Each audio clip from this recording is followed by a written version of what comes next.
Okay, तो मुझे बताया बेटा कि हम लोग उस दिन लास्ट में क्या पढ़ रहे थे?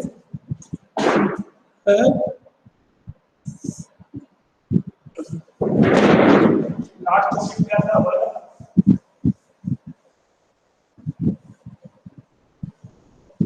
क्या मेरी आवाज नहीं आ रही? क्या बात है? Properties of magnetic materials. Okay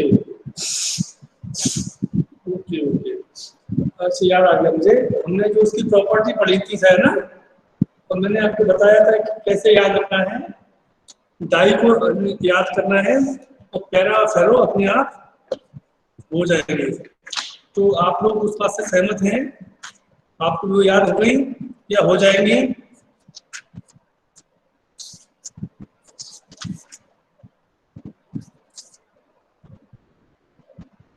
okay,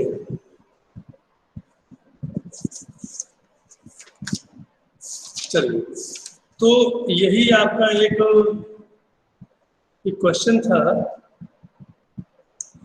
इसके बाद एक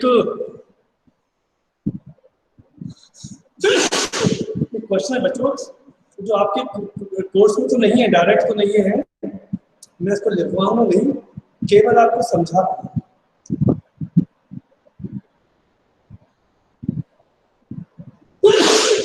सॉरी, उससे क्या हो जाएगा कि आपके समझ में आ जाएगा कि है क्या। एक टॉपिक है, उसका नाम है मैग्नेटाइजेशन कर्व। मैग्नेटाइजेशन कर्व, ठीक। और इसका एक नाम होता है, इसको बोलते हैं हिस्टैरिसीस कर्व। हिस्टैरिसीस कर्व, दो नाम है इसके। यदि आप लोगों को याद हो तो मैंने आपको दो वर्ड पढ़ाए थे।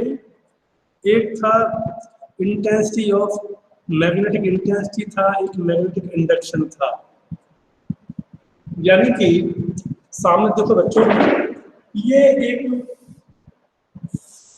ग्राफ है,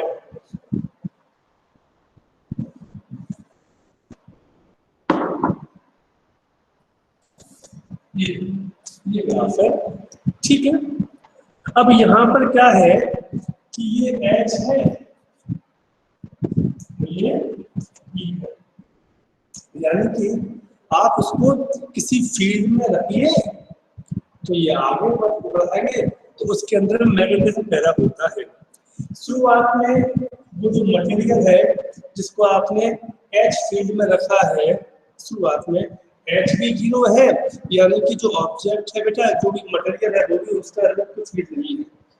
अब आप जैसे जैसे एच को बढ़ाएंगे, यानी कि मैग्नेटिक फील्ड की इंटेंसिटी को बढ़ाते हैं, तो हम क्या देखते हैं कि ऐसे एच के बढ़ने पर बी बढ़ के पहुंच जाता है, और ये बढ़ते बढ़ते यहाँ पहुंच जाता है। ठीक है, अब ध्यान देना बेटा।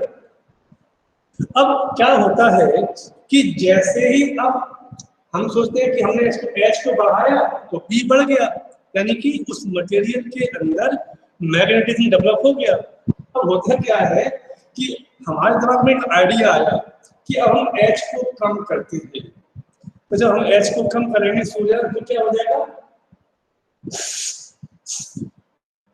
एच को हमने कम किया धीरे धीरे, तो क्या होगा, सूर्य साहू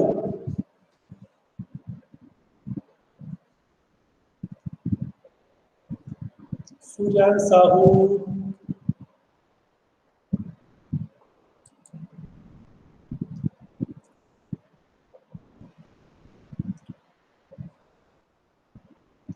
चलिए तीसरा बेटा, तीसरा यस सर। हमने क्या सोच रहे हैं कि हमने एच को बढ़ाया तो बी बढ़ गया, बढ़ते बढ़ते यहाँ पहुंच गए। एच भी बढ़ रहा है, लेकिन लगभग ये देखो एच जो है, बी जो है एच के प्रोपोर्शनल चल रहा था। यहाँ पहुंच गया। अब हमारी इच्छा है कि हम एच को वापस कम करें, तो क्या कम हो जाएगा? Sir B. बी कम होगा। तो ये एक दिमाग में आइडिया आया था कि जैसे जैसे हम एच को कम करेंगे तो ऐसे ही वापस ये पाथ पर लौट के हम यहाँ पहुंच जाएंगे, राइट है ना? इसी ओ पॉइंट पर हम लोग वापस आ जाएंगे। मगर ये देखा गया कि जब हमने एच की वैल्यू को कम किया तो बी की वैल्यू कम तो हुई, लेकिन उसने ये पाथ फॉलो नहीं किया। कौन सा वाला? कोई वाला पाथ, बल्कि वो कुछ ऐसे ये इस पाथ पर चला गया। और आप देख सकते हो ये पॉइंट जो आया है, ये पॉइंट का क्या है? देखो इस पॉइंट की क्या पोजीशन है, देखो यहां पर आकर के एच कितना हो गया? 0 हो गया इस पॉइंट पर। ये सुनो, इस पॉइंट पर एच 0 है, यस सर। लेकिन क्या बी 0 है? ये बी नहीं है। यानी कि जो आपने फील्ड लगाया था वो फील्ड तो 0 हो गया, मगर उस फील्ड की वजह से उस मटेरियल में जो मैग्नेटिज्म डेवलप हुआ था वो 0 नहीं हो पाया। ऐसे समझो, शुरुआत में आपको कुछ नहीं आता था फिजिक्स का, मान लो 0 थे आप। अब क्या हुआ कि मैंने आपको पढ़ाना चालू किया तो आपके अंदर भी वो पढ़ना चालू हुआ, कि एच मैंने बढ़ाया आपका भी बढ़ गया, यहाँ आ गए। अब मैंने क्या किया, आपसे वो वापस लेने की कोशिश की जो मैंने आपको पढ़ाया था। तो ये तो हो गया कि एक समय ऐसा है कि मैंने आपको पढ़ाना बंद कर दिया, लेकिन ये बात कंफर्म है कि ये तो संभव नहीं है ना कि मैं आपकी कोई नॉलेज को वापस ले लूंगा। तो आपके अंदर कुछ नॉलेज बाकी रह गई, कुछ बच गया। तो H के 0 होने पर भी कुछ मैग्नेटिज्म उस मटेरियल के अंदर में बचा रह गया, उसे बोलते हैं रेजिडुअल मैग्नेटिज्म। अब हमारी इच्छा तो ये थी कि भाई इसको 0 कर दो, तो अब आपने क्या किया? पहले तो आपने इसको H को 0 किया था, अब आपने इसको उल्टी दिशा में किया, मैग्नेटाइज्ड। तो क्या हुआ, ये और ये यहाँ आकर के क्या हुआ, ये तो 0 हो गया बी, मगर H अब पॉजिटिव हो गया, सॉरी नेगेटिव हो गया। हमने इसको इसी दिशा में आगे बढ़ा दिया, तो ये अब उल्टी दिशा में ये ऐसे यहाँ पहुंच गया। अब आपने फिर वापस किया तो इसने ये पाथ फॉलो किया, फिर किया तो ये आ गया, और लास्ट में ये फिर वापस यहाँ पहुंच जाता है। तो अब ए है, इसको बी छोड़ इसको सी मान लो, ये डी है, ये सी है, ये एफ है, ये जी है, ये वापस आ गया। तो आप देख सकते हैं कि यहाँ पे ये आपस में इक्वल होंगे, और ये इक्वल होंगे, ये और ये इक्वल होंगे। तो आप देख लीजिएगा इस पाथ में जो कभी पहले में जो क्या था कि बी जो था ना, बी ये एच वो बी के प्रोपोर्शनल था, लेकिन इसके बाद क्या हुआ कि जब हम लौट के आए तो कभी एच आगे हो गया, बी पीछे हो गया, कभी बी आगे चला गया, एच पीछे हो गया, यानी कि ये आगे पीछे हो गए। तो इसे माने इंटेंसिटी ऑफ मैग्नेटिक फील्ड और इंटेंसिटी ऑफ मैग्नेटिक फील्ड के बीच में जो आगे पीछे होता है, लैगिंग बिहाइंड की जो स्थिति पैदा होती है, उसे हम कहते हैं हिस्टैरिसीस। हम लोग क्या बोलेंगे इस बेटा, हमको हिस्टैरिसीस। अच्छा, अब होता ये है यहाँ पर कि जब ये स्थिति पैदा होती है तो ये एक एरिया बनता है। तो जब आप किसी भी मटेरियल को एक बार मैग्नेटाइज करते हैं और फिर डीमैग्नेटाइज करते हैं, तो एक बार मैग्नेटाइज और डीमैग्नेटाइज करने के बीच में जो लॉस होता है उसे हम कहते हैं hysteresis loss, and this loss is always equal to this area. तो आपको जो लॉस निकालना है आप इस पूरे को निकाल सकते हैं। ये आपका हिस्टैरिसीस लॉस था। चूंकि जब आपके सिलेबस में बचा नहीं है तो इसलिए मैं आप लोग से बता दिया, मैंने आपको याद रखने के लिए कि भैया ऐसी भी कोई चीज होती है, ठीक है ना। बाकी इसमें हमें कुछ नहीं पढ़ना है, बस एक लाइन लिख लो इस ग्राफ के नीचे, the phenomena of lagging behind the phenomena of lagging behind the magnetic induction vector B, magnetic induction vector B with respect to magnetizing field vector H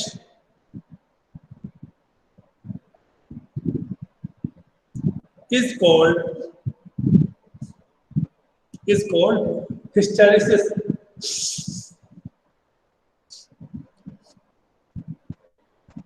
hysteresis का मतलब ही होता है पीछा करना, लैगिंग बिहाइंड।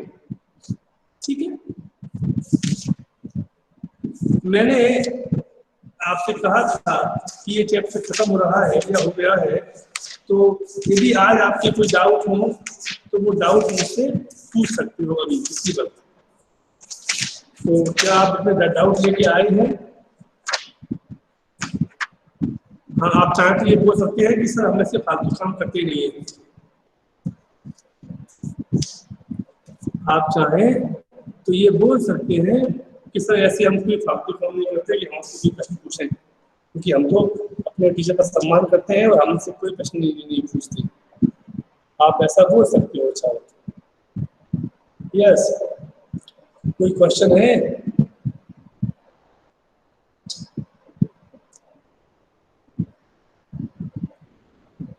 आमिर सर वो कल वाले डाउट सर, मतलब न्यूमेरिकल। हाँ, मैं वही करने वाला था। तो एक काम कर, तेरा मैसेज बहुत नीचे चला गया है कहीं पर भी, तो तू मुझे इस पे कुछ लिख के भेज दे, हाय भेज दे, जिससे कि वो ऊपर आ जाएगा तो मैं उसको कर दूंगा। यस सर, भेज रहा हूँ। चलिए,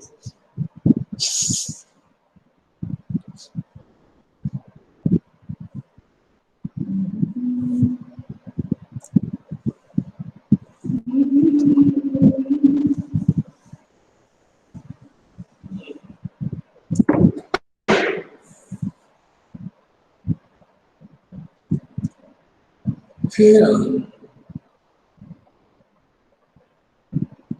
यस साइराम, ओके बच्चा, आ गया।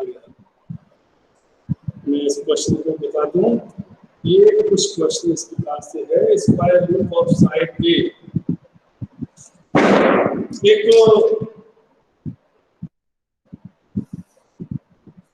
ये क्वेश्चन है बच्चों, इसमें से I1 करंट पास हो रहा है, ठीक है, और square root of side a carrying a current I2 is kept at a distance x from the magnifying state wire charging carrying with a current of 50 k. Obtain the expression for the resultant force acting on the loop. इस पर कुल कितना force लग रहा है ये right. इसमें क्या हो रहा है, उनका कहना है ये ए है, ये भी ए है, ये भी ए है, ये स्क्वायर बना हुआ है, ठीक है, और इसमें से करंट I2 पास हो रहा है इस प्रकार से, ठीक है, और उनका कहना ये है कि ये जो डिस्टेंस है वो डिस्टेंस है x। ओके, तो भाई पूछ रहे हैं कि इस पर कुल कितना फोर्स लगेगा। देखिए बड़ा अच्छा सा क्वेश्चन है, सिंपल सा क्वेश्चन हो जाएगा, थोड़ा सा इसने घुमा दिया है, बाकी तो ठीक ठाक है। तो देखिए इसमें क्या करना है अपने को, आप देखो बच्चों, ये जो क्वेश्चन है तो हम पहले बात करेंगे इसकी, ये यहाँ से यहाँ तक की बात करेंगे। तो इन दोनों के बीच में जो फोर्स लग रहा है वो कितना फोर्स होगा आप पढ़ चुके हैं। F इक्वल टू क्या है, म्यू नॉट अपॉन 4 पाई, याद है, I1 I2 अपॉन V, ये फार्मूला था, याद है ना, इन दोनों के बीच में। आप देखो कि चूंकि ये दोनों एक ही दिशा में जा रहे हैं, इन सेम डायरेक्शन, तो आपको मैंने कहा था कि जब दो वायर के बीच में एक ही डायरेक्शन में करंट जाता है तो उनके बीच में जो फोर्स होता है वो F1 की अट्रैक्शन फोर्स होगा, तो ये हो गया F1 ये हो जाएगा आपका x। ओके, ये और ये दोनों देखो ये 90 डिग्री पर है, इनकी दोनों की वजह से कोई फोर्स लगने वाला नहीं है। अब यहाँ आ जाओ तो यहाँ पर ये फोर्स F2 है, वो हो जाएगा mu naught upon 4 pi into I1 I2 upon ये डिस्टेंस कितना, तो ये a है ये x, तो ये कितना हो गया अपने को a प्लस x। लेकिन क्योंकि ये दोनों बच्चों एक दूसरे के अपोजिट हैं, तो यानी कि इनके बीच में रिपल्सन होगा, तो ये अंदर जाएगा ये बाहर आएगा। तो आप ये देख सकते हैं कि इनका जो टोटल फोर्स हुआ है वो फोर्स कितना हुआ, F1 माइनस F2, राइट। अब यहाँ पर F1 बड़ा है कि F2 बड़ा है, तो आप कह सकते हो कि सर F1 बड़ा है क्योंकि इसमें x है, इसमें a प्लस x है। अब आपने क्या किया, दोनों वैल्यू दोगे तो f कितना आ जाएगा आपको, f जो आएगा f is equal to mu naught upon 4 pi into I1 I2 को बाहर निकालो plus 1 upon x minus a plus x यहाँ से बच जाते हैं। एक स्टेप को और चाहो बढ़ा सकते हो कि mu naught upon pi I1 I2 ऐसे बनेगा इसका a plus x into x, यहाँ पर a plus x minus x, ये हो जाएगा a plus x minus x हो जाएगा, x से x को आप काट दीजिएगा तो फुल एंड फाइनल आपका आंसर आ जाएगा, वो होगा mu naught upon 4 pi into I1 I2 a upon a plus x into x, और आंसर होगा towards I1. So this is the net force which is acting on the loop by this graph. Amir, got it? Yes sir, I guess sir. Okay. Yes, next question.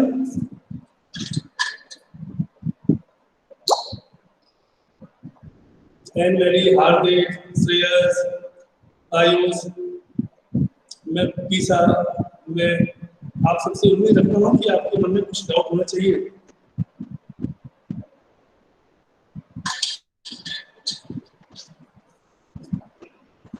ये बताओ मतलब वो क्या होता है, doubt ना होना एक बहुत ही खतरनाक बीमारी होती है, पता है क्या आपको? डाउट ना होना क्या होता है कि जब डाउट नहीं होता है तो इसके दो अर्थ निकलते हैं, या तो सब कुछ बहुत ही भयानक तरीके से समझ में आ गया है, या कुछ भी समझ में नहीं आया है। तो ये अपन कौन सी वाली पोजीशन पर है, पहला कि दूसरा?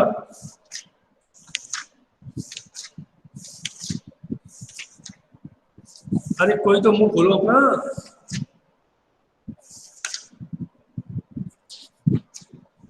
आयुष मेरे लाल कुछ तो बोल बेटा।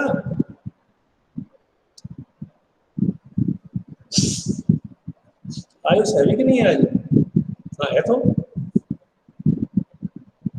मेरी आवाज पहुंच रही है तुम लोगों को? Yes sir. हाँ बेटा मेरे लाल बोल दे यार, ऐसे बोलिए तो इतना बड़ा बदमाश तो गुस्सा हो गया मुझसे। अरे सर तो मैं ये पूछ रहा था कि दो स्थितियां होती हैं, दो स्थितियां होती हैं,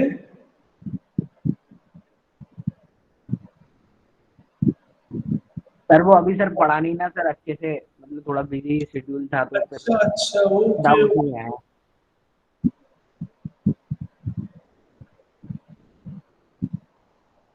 ओके, मतलब ये हमारे पास जो खबर आई थी वो सही बात थी आयुष? Yes sir. तेरे बारे में खबर आई थी मेरे पास तो वो सही निकली, मतलब सर कौन सी? यही आई थी कि कल परसों की न्यूज में लोग बता रहे थे कि आया था कि वो कुछ लोगों ने आयुष को धमकी दी है कि यदि उसने पढ़ाई की तो ठीक नहीं होगा, ऐसा क्या? नो सर वो मैं मतलब आउट ऑफ स्टेशन गया था तो सर अभी पढ़ा नहीं सही। अच्छा मुझे तो सर वही बात होगी ना कि किसने कहा हो कि खबरदार जो छुट्टियों में पढ़ने की कोशिश की तो ठीक नहीं होगा, ऐसा कुछ था क्या? अच्छा नो सर। अच्छा, और कोई तो नहीं ऐसे मैंने जिसको भी ऐसे धमकी मिली हो घर के बाहर से, पाकिस्तान से या अमेरिका चीन से, कि यदि छुट्टी में पढ़ाई की तो ठीक नहीं होगा? ओके, श्रेयस भाई साहब आवाज, अपनी आवाज सुनाओ। Yes sir. हाँ बोलो मेरे लाल।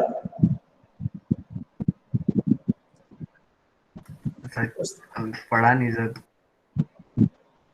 देखो भाई, मैं आपको बताऊं कि मैंने क्या है कि आजकल कुछ समय से चाय पीना कम कर दिया है।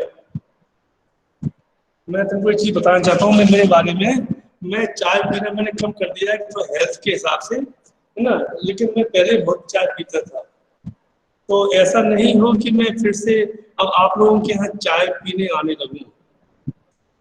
मेरे यहाँ क्या होता है कि सब मेरी जो मैं जब चाय पीने जाता हूँ किसी के यहाँ, तो बड़ी एक इंटरेस्टिंग घटना घटती है। श्रेयस ध्यान से सुनना, सबसे लिए सबके लिए वैसे तो क्या होता है कि जैसे कि मैं तुम्हारे घर गया, किसी के घर पे गया, चाय पीने गया, मम्मी पापा से साथ बैठ के चाय पी बढ़िया, फिर क्या होता है कि जैसे ही मैं घर के बाहर निकलता हूँ तो उसके बाद फिर कुछ आवाजें आती हैं अजीब अजीब सी,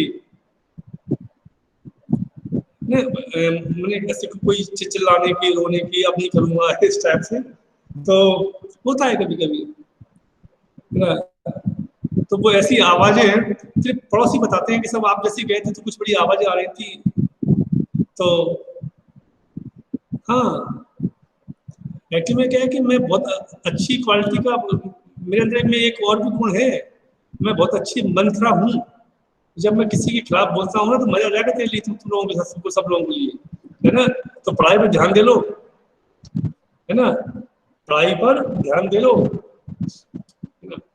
मैंने डाउट क्लास में आप में कोई आता नहीं है, यहाँ कोई पूछता नहीं है, तो इससे ऐसा लगता है कि बस मुझे तो ये गलतफहमी हो रही है कि मैं दुनिया का सबसे अच्छा टीचर मैं ही हूँ। No doubt, no confusion, what are, है ना, टीचिंग। ये देख लो बेटा, तुम्हारे लिए हानिकारक है, मेरे लिए नहीं है। खैर चलिए, अब हम लोग इसके नेक्स्ट टॉपिक की ओर बढ़ रहे हैं, नेक्स्ट चैप्टर की ओर बढ़ रहे हैं, और ये चैप्टर बड़ा इंटरेस्टिंग भी है। ये अब देखो, अब हम लोग धीमे धीमे आगे बढ़ रहे हैं। याद है आपको स्टार्टिंग हमने कहाँ से की थी? हमने की थी इलेक्ट्रोस्टैटिक से किया था, यानी कि चार्ज को रखा था। फिर हमने कहा था फ्लो ऑफ चार्ज, तो क्या आ गया था? कंडक्टिविटी आ गया था। फिर मैग्नेटिक इफेक्ट आ गए थे, मैंने कि इलेक्ट्रिक फील्ड से मैग्नेटिक फील्ड बना था, है ना। अब हम लोग, अभी तक हमने क्या पढ़ा है, अभी ध्यान देना बेटा, कि यदि if you we are passing the current through the coil, through the wire, through the circular loop, so we have a some magnetic field, यानी कि करंट की वजह से मैग्नेटिक फील्ड पैदा करेंगे। अब यहाँ से जो नया क्वेश्चन पैदा होता है, तो आप लोगों के आइडिया आया कि यदि इलेक्ट्रिक फील्ड से मैग्नेटिक फील्ड पैदा हो सकता है, तो क्या इसका उल्टा पॉसिबल नहीं है कि हम मैग्नेटिक फील्ड से इलेक्ट्रिक फील्ड पैदा करें? तो मुझे आंसर चाहिए इस बात का कि, और ये आंसर कौन देगा? ये आंसर मोहम्मद देगा, मोहम्मद कैफ, कि इलेक्ट्रिक फील्ड से मैग्नेटिक फील्ड कैसे पैदा होता है, जो मैं पढ़ा चुका हूँ, बताइए।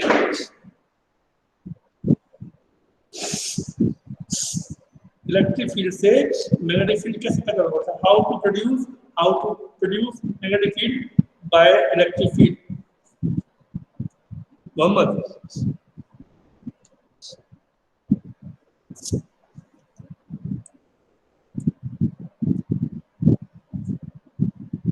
मोहम्मद क्या है? एक सेकंड बता रहे हैं। हाँ सर, एक सेकंड बता रहा है। अच्छा अच्छा, बता।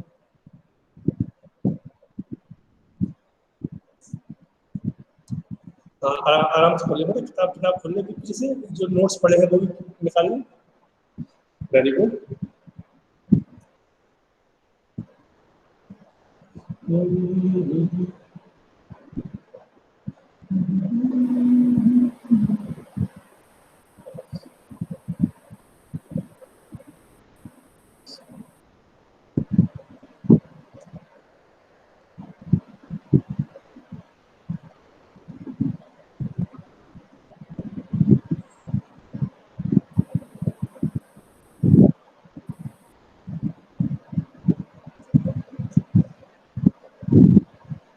हाँ बेटा, बेटा बुक नहीं मिल रही या वो किताब नहीं मिल रही, कॉपी, या वो लिखा है वो नहीं मिल रहा?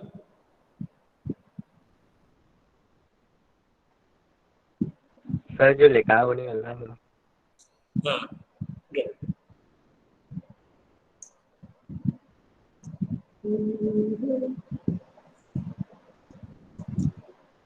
चलो कोई बता दो और इसके अलावा जिसको याद हो कि sir electric. Solenoid electromagnetic.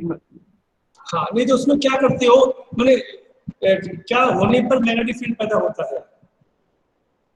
Sir जब सर कॉइल को किसी आयरन के ऊपर रैप करते हैं। सर किसी भी वायर में करंट पास कर दे तो फिर वो सर मैग्नेटिक फील्ड प्रोड्यूस करती है। No no no no no no, और कोई दूसरा था? सर वो आपने एक बताया था, वो स्प्रिंग को हम वो इलेक्ट्रिसिटी देते हैं तो वो कॉन्टैक्ट वो हो ठीक जाता है, स्प्रिंग में देने पर ही क्यों होता है ये पूछ रहा हूँ। उसमें मैंने आपको पढ़ाया था कि इलेक्ट्रिक फील्ड की वजह से मैग्नेटिक फील्ड नहीं बनता बेटा, ध्यान देना। तो फिर चेंज इन इलेक्ट्रिक फील्ड से मैग्नेटिक फील्ड पैदा होता है, राइट? है। Yes sir. हाँ, क्योंकि सर्कुलर कॉइल में क्या होता है कि उसके डायरेक्शन चेंज होने की वजह से वहां पर मैग्नेटिक फील्ड में चेंज होता है, वो इलेक्ट्रिक फील्ड में। तो for the production of magnetic field, electric field is not responsible.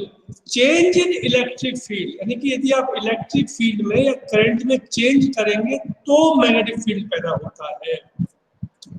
इसको देख के आइडिया आया दिमाग में साइंटिस्ट लोगों के, यदि इलेक्ट्रिक फील्ड में चेंज करने से यदि मैग्नेटिक फील्ड पैदा हो सकता है, तो क्या इसका उल्टा पॉसिबल नहीं है कि if we change the magnetic field, if we change the magnetic field and produce electric field? तो आंसर आया यस। तो ये आज का टॉपिक अपना क्या है, अपने जो चैप्टर का नाम क्या है, electromagnetic induction and alternating current. Chapter name is electromagnetic induction and alternating currents.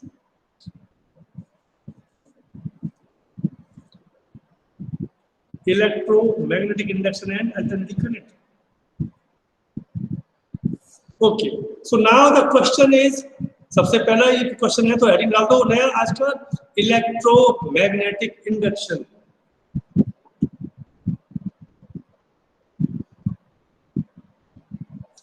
इसमें जैसे मैंने कहा था कि यदि किसी क्लोज सर्किट में किसी कॉइल में से यदि हम करंट पास करते हैं तो कॉइल के अंदर या कॉइल के बाहर या वायर के बगल में कुछ मैग्नेटिक फील्ड पैदा होता है। B is equal to mu naught NI आया था, अभी बताया था मैंने आपको, वो भी आया था। लेकिन इसका उल्टा किया गया कि यदि हम इलेक्ट्रिक फील्ड में मैग्नेटिक फील्ड में चेंज करें, मैग्नेटिक फील्ड मतलब मैग्नेटिक फ्लक्स में चेंज करें, तो क्या जैसे इलेक्ट्रिक फ्लक्स में चेंज करने से मैग्नेटिक फील्ड पैदा हो गया था, तो is it possible to if we change the magnetic field and produce electric current? तो आंसर आया yes.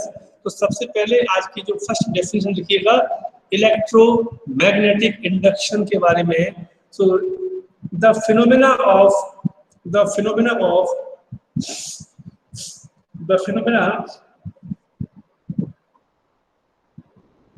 phenomena of producing induced EMF, electromotive force. आपसे पहले भी कह चुका हूं, हम EMF को, इलेक्ट्रोमोटिव फोर्स को EMF लिख करके भी काम चला सकते हैं, इसमें दिक्कत नहीं आती है, वो सही भी है वो, ठीक है।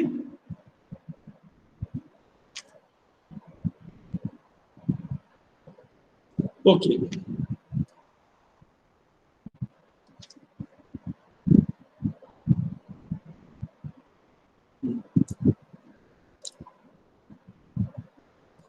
अब आगे, the phenomena of producing induced EMF and hence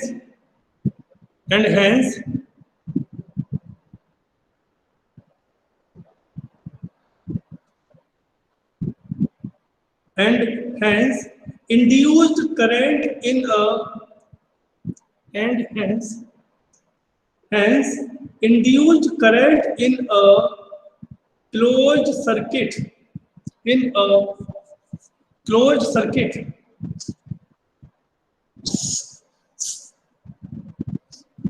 closed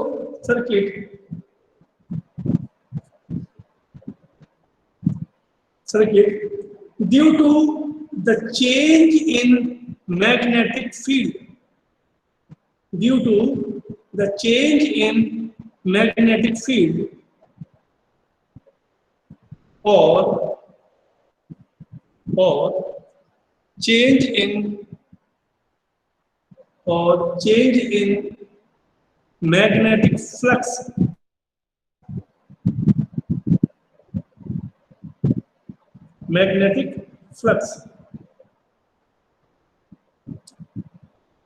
with the closed circuit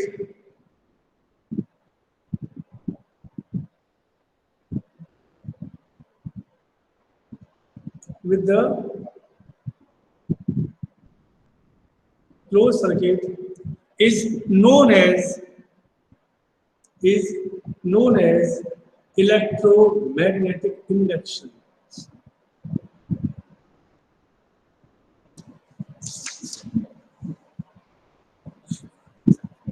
क्योंकि हमें इसमें मैग्नेटिक फ्लक्स को चेंज करना है।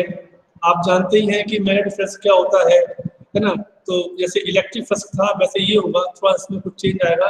तो आज का आपका टॉपिक नया है magnetic flux.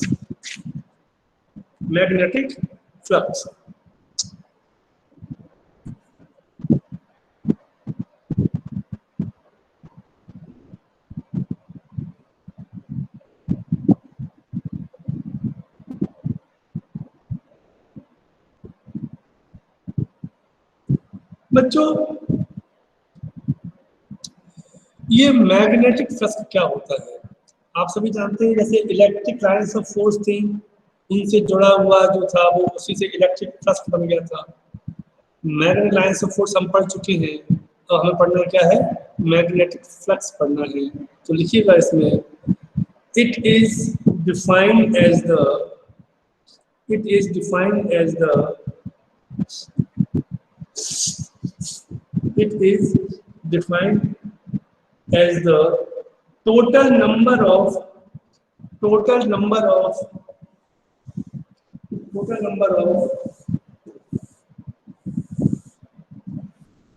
total number of magnetic lines passing through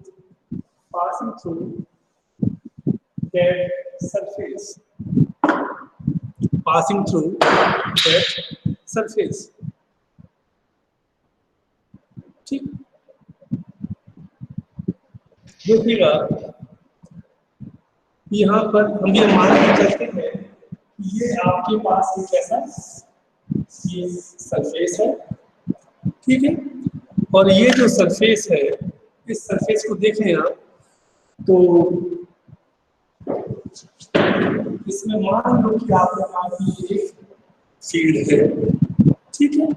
अब यहाँ पर आपने कहा कि ये जो है ये मैग्नेटिक फील्ड भी है, इस दिशा में लगा। तो जाहिर है कि जो लाइन्स ऑफ फोर्स होंगी वो इस दिशा में जाएंगे। अच्छा, क्योंकि आप सभी को ये बात मालूम है कि ये एरिया है पूरा, है ना।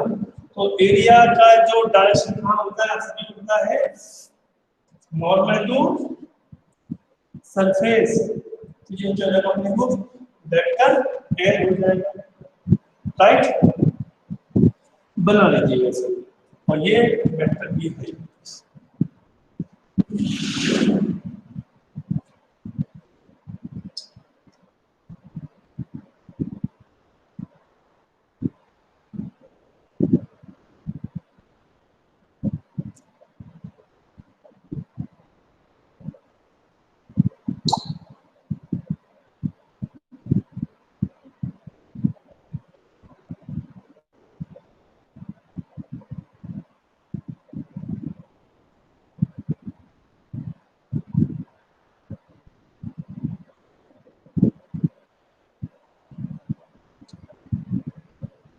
सर हाँ बेटा, सर एक डाउट है हाँ बोलो।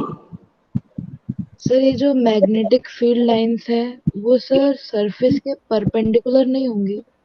नहीं, हमने ये मान लिया है कि कोई जरूरी थोड़ी है कि वो हमेशा जाएंगे, भाई जा भी सकती हैं, लेकिन हम तो जब बात करते हैं तो हम किसी भी एंगल की बात करते हैं, तो ये है कोई angle theta.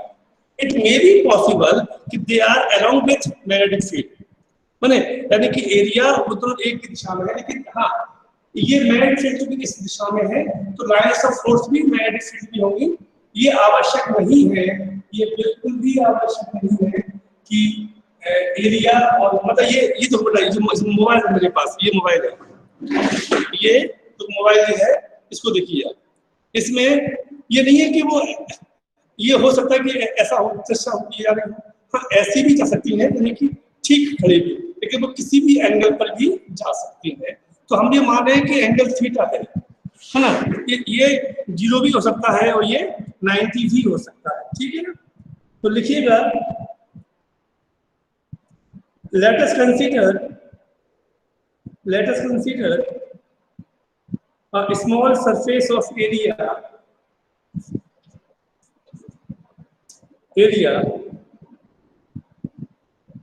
vector A is making an angle theta with magnetic field B, with magnetic field B, vector B. Then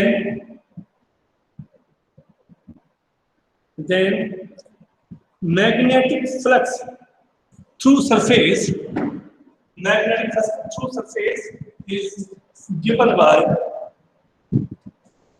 phi B is equal to vector B dot vector A, vector B dot vector A और B A cos theta, और इसको आप ऐसे भी लिख सकते हो B cos theta into A, ठीक है। ये जो B cos थीटा क्या है, B cos थीटा B का दो कंपोनेंट होंगे ना, एक तो ये होगा, एक ये होगा, तो ये जाएगा B cos थीटा। देखो here B cos थीटा, ये B cos theta is the component of magnetic field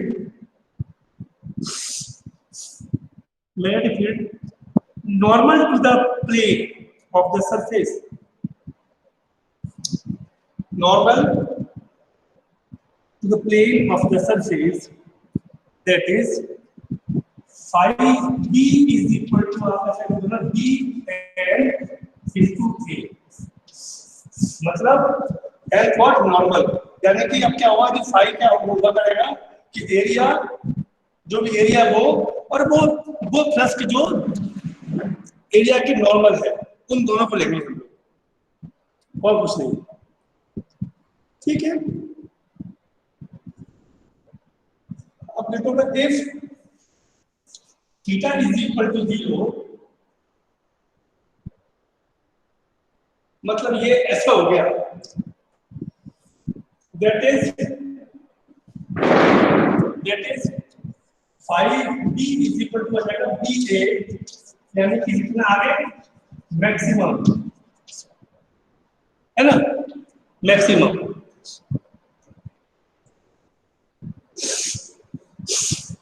number 2, if theta is equal to 90, if theta is equal to 90, then phi is equal to 0, phi B is equal to 0, that is minimum, यानी कि जो magnetic किसी भी area से जो lines of force normal pass होंगी वही सबसे ज्यादा होंगी, बस आगे लिख दो, it's SI unit is weber and it is a scalar quantity.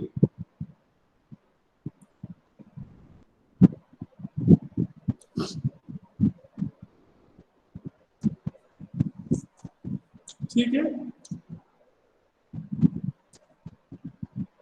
इसकी यूनिट क्या होती है, वेबर, और एक और होती है कुछ हो जाएगी टेस्ला,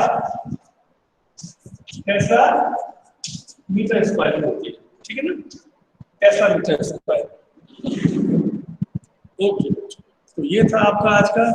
कल हम लोग इसको इस प्रोसेस में चेंज करेंगे नेक्स्ट क्लास में, और चेंज करते ही आपको करंट पैदा हो जाएगा। Okay, thank you very much.